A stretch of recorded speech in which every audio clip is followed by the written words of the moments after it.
So now I will show you how to do a factory network unlock. In my opinion, this is the most valuable way to unlock your phone, and once you have an unlocked phone, you will be able to resell it at a higher price, and your phone will be compatible worldwide with all carriers. The first thing we have to do is to disable Find My iPhone, so simply go to Settings, scroll down where it says iCloud, and scroll all the way down where it says Find My iPhone. Make sure it is completely off, so you can turn it back on once your iPhone has been unlocked successfully. Alright, so then we have to get the IMEI number. Simply open your dial pad and type *#06#. So as you will see, your 15-digit IMEI number will appear. You can also find this number on the back part of the box of your phone or also in the SIM card tray. Alright, so this is by far the most important part of the whole unlocking process. Now keep this number somewhere close as we will need it in a few seconds to unlock this phone. Alright, so now we're gonna use the computer. iTunes saying congratulations, your iPhone has been unlocked. Boom, there you go guys, your phone is now fully factory unlocked and now it's compatible worldwide with all carriers. You should get a full signal on your new carrier. And that's it guys, that's how we unlock an iPhone 7. That's all for today guys. If you have any questions, just leave me a comment and I'll try to help you as soon as I can. By the way guys, we're also giving away a free iPhone 7, completely sealed, brand new phone. You can find the instructions on how to enter the giveaway in the next video. Thanks for watching guys, take care.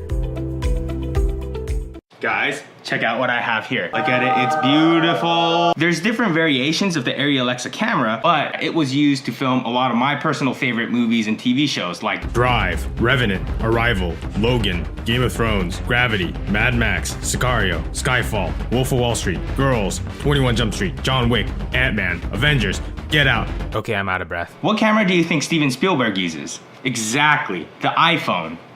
Guys, I'm kidding, it's the Alexa. How much does this package cost? Dude, like, really? You guys, who's trusting me with this? You guys know what happens when you trust me with expensive stuff. The right number of zeros. And what's funny is that this is a very minimal setup for this camera. I kind of have it set up so it's good for solo operation. Like if you had the proper crew, you could really just keep adding stuff onto this and making this into a giant, super expensive camera. So now while we have this camera, we're gonna compare it to a camera that you might have in your pocket, the iPhone 7 Plus. Totally a fair comparison. So here we mounted the iPhone on top of the Alexa and went out to the beach to film a sequence. The iPhone performs best when it's all the way zoomed out in a bright environment. So we're gonna leave the iPhone as is and attach a 24mm onto the Alexa to match the frame. To start off, let's watch this short sequence filmed on the iPhone.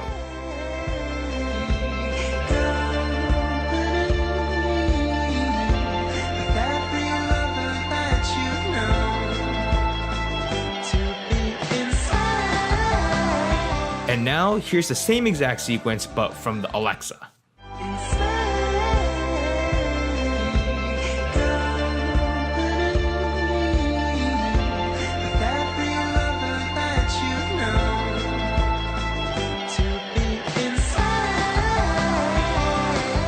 This is where it gets a little bit subjective. To me, it is a night and day difference. The iPhone looks like a home video and the Alexa looks like something I would see on TV. But some of you may not see a huge difference. I get asked all the time, why do you rent professional gear when all cameras now are shooting 4K? First of all, I'm just gonna say 4K is totally overrated. It is important, but I would rather have great HD over decent 4K any day. I've met the camera operator for Supergirl and I can tell you that even they don't shoot in 4K, only HD. I'm not gonna go too much into detail, but here's a few things that are just as important as resolution. Now let's do a couple of other shoots. We're at the location for the film shoot. I'm trying to find which house. It's like, got my name. This house is legit.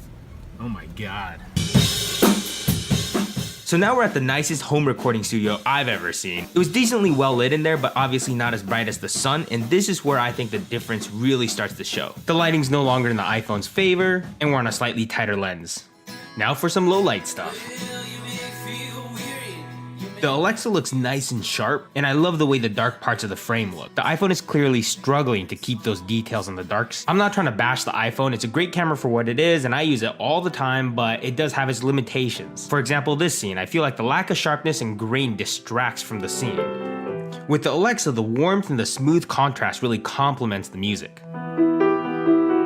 By the way, I'm using the default color settings on both cameras. I'm not doing any adjustments in post. Setup time, let's see. The iPhone, very Easy. I'm already ready. Down. Let's go shoot. This, on the other hand, needs to be taken apart to be stored and then transported and then rebuilt whenever you arrive to your set. And that kind of, my God, it's heavy. It's heavier than it looks. Even though it's carbon fiber, if I wanted to zoom with this setup, I would have to change out lenses. Boot up time is still booting. All right, there we go. There we go. Now we have some picture. Let's see what it would look like to use this camera to film this. Take this here. Camera's uncomfortably close to my face. One of the coolest parts about having this camera is that it actually doesn't look like this all the time. It actually shoots like this. Now it's super flat, and what's great about a super flat image is that you could do so much with it. If this were a dramatic scene, we would probably get up close like this, desaturate it, and make it look super dramatic. Winter is coming. Planet has run out of water, and now we are in the desert. Looking for food. After I shoot something, I really have a lot of flexibility to do whatever I want with the footage. For this last test, I'm gonna crash Gina Canavan's photo shoot with Gothic Tropic. Gina's got some super creative photography, so go check out her work. Now here's a great example of the iPhone's limitation of color. The Alexa sees many more shades of every color. It's kind of like back in the day when you had that box of crayons with 12 colors in it, but then there was that one kid with a huge box, 120 crayons. The Alexa is basically that giant box of crayons. With the iPhone, it looks like her face is either pink or blue, but the Alexa can see every shade in between, making it look organic and natural. And if you take a close look at her hair, you can really see a big difference in sharpness and the amount of detail. By the way, the iPhone is shooting in 4K, and I had the Alexa set to only HD. So remember, resolution is only part of the equation. And you guys have to check out Gothic Tropic. They have some really good songs on their upcoming album. I can't play it for you guys because it's not released yet, but here's a song from their last album.